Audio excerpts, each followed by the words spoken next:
Hello guys, mana nitong part 3 sa atong hiking. Basta mag-hike gani mo guys, di na mo mag-arti-arti ha, labi naglapok. Go lang jud para walay samok. Bago-bago ra jud mi sabot ani among hiking guys. Palit 12 unta mi kabuok. Nahog na 8 na lang mi. Kay nakaagi naman mi grassan guys, pababa na pud mi. Lapok So yapon. guys, agtiniil na si Maika.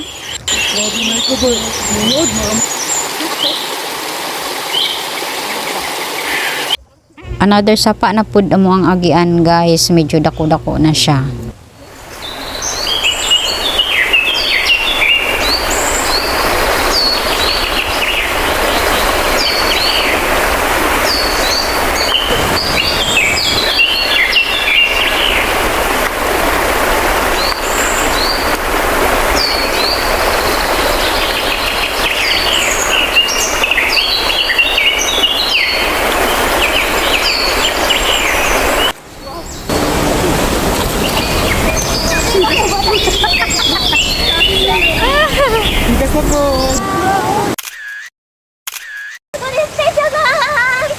Tabi.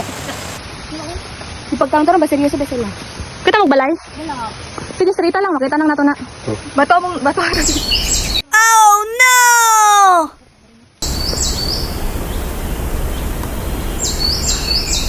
Padayon gyapon gumi guys, pero murag lahi jud ni among giagian nga dalan ba. Isa? So lahi jud siya nga dalan among lagian guys, diri mi sa init nga portion no. Nagagi. Napakoy mga kauban diri guys. Kompleto pa mi, wala pa mi kabuok. Tapos sad to say, sa sige ra ko baktas-baktas padayon nagyapon kog saka. Ako na lang day isa nabili. What? Ako na lang jud day isa guys. Ang upat na nasa ibabaw tapos ako ang naiwit. Ang uban wala ning lahos. Oh no! Nagtujo ko guys nga naa pa sila sa akong likod. Wala man dian. Kanindiri nga portion, subida na dyan ni Kaisha kay hapit na kumabot sa tuktok. Hi guys, mao na dyan ni, naabot na dyan ko pero natingala niya akong makauban kung asa na akong makauban pod. Ako na lang isa ang nagsaka. Tips lang na ko guys, pag musaka mong mountain, dapat na amoy energy. Next to pod. What?